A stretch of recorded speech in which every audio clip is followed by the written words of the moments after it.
12 თებერვალს არის სავსე მთვარეობა ლომის ზოდიაქოს ნიშანში. დღეს ვისაუბრებ მანიფესტაციებზე ზოდიაქოს ნიშნებისთვის. ნაწილი პირველი. იმაზე თუ რა მანიფესტაცია უნდა მიმართონ კოსმოსისკენ ვერძებმა, ლომებმა, მშვილდოსნებმა, ტყუპებმა, სასწორებმა და მეწყვილებმა, რომ მათი აზრები და ქმედებები კოსმოსთან ჰარმონიაში იყოს. მე ვარ გიორგი ხუბულავა, ასტროლოგი. მანიფესტაციის ტექნიკა არის ესეთი.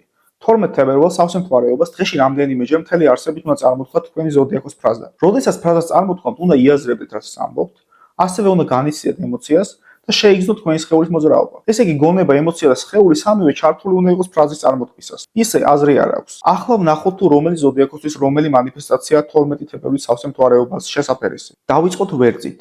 ვერძებმა უნდა წარმოთქვათ, მე უყვარ ვარ, მე იღბლიანი ვარ. მე უყვარ ვარ, მე იღბლიანი ვარ. ზოგადად ვერძებისთვის თებერვლის მეორე ნახევარი კარგი დროა სიტუაციის და გარემოს გამოცვლისათვის. გაუხსენით გულს კარები. გადავიდეთ ლომებზე. ლომების ფრაზა ესეთია: მე ვარ, მე შემიძლია, მე ვარ, მე შემიძლია. ზოგადად ლომებისთვის თებერვლის მეორე ნახევარი კარგი დროა საკუთარი თავის გამოხატვისთვის. გადავიდეთ მშვილდოსნებზე. მშვილდოსნებმა უნდა წარმოთქვათ, მე მაფასებენ, მე მაღიარებენ, მე მაფასებენ, მე მაღიარებენ. ზოგადად მშვილდოსნებისთვის თებერვლის მეორე ნახევარი კარგი პერიოდია სოციალური აქტივობისთვის. გადავიდეთ ტყუპებზე. ტყუპებმა უნდა წარმოთქვათ, მე პოზიტიური ვარ, მე მეხმარებიან, მე პოზიტიური ვარ, მე მეხმარებიან. ზოგადად ტყუპებისთვის თებერვლის მეორე ნახევარი კარგი დროა მეგობრებთან ერთად დროის გატარებისთვის. გადავიდეთ სასწორებზე.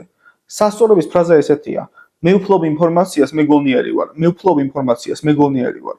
ზოგადად სასწორები კარგი იქნება თუ კი თებერვლის მეორე ნახევარში ბევრ ადამიანთან შეხვალთ კომუნიკაციაში. რაც შეეხება მერწყულებს, მერწყულებმა უნდა წარმოთქვათ, ჩემი ესმით ჩემს ინტერესებს ითვალისწინებენ, ჩემი ესმით ჩემს ინტერესებს ითვალისწინებენ. ზოგადად მერწყულებმა თებერვლის მეორე ნახევარში შეიძლება კარგი შემოთავაზებები მიიღოთ, ასე რომ მზად იყავით. სავსე მთვარეობის მანიფესტაცია 12 თებერვალს ზოდიაქოს ნიშნებისთვის. ნაწილი მეორე. დღეს ვისაუბრებ იმაზე თუ რა მანიფესტაცია უნდა მიმართონ კოსმოსისკენ კურორებმა, ქალწულებმა, თხისმხებმა, კირჩხიბებმა, მორიელებმა და თევზებმა, რომ მათი აზრები და ქმედებები კოსმოსთან ჰარმონიაში იყოს. მე ვარ გიორგი ხუბულავა, ასტროლოგი. მანიფესტაციის ტექნიკა არის ესეთი.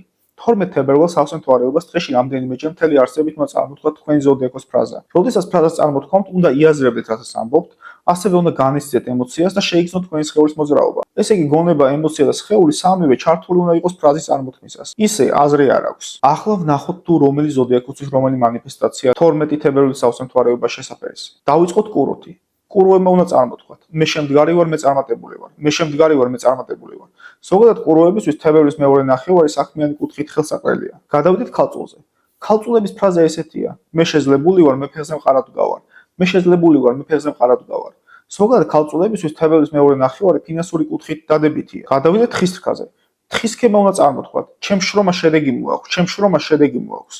ზოგადად თხისრქები თებერვლის მეორე ნახევარში ჩავთვლით, რომ სხვებთან შედარებით ბევრი მუშაობა გიწევთ. გადავიდეთ კირჩხიბზე. კირჩხიბების ფრაზა ესეთია: მე ხელახლა ვიბადები, მე ბევრი რამ გადავაფასე.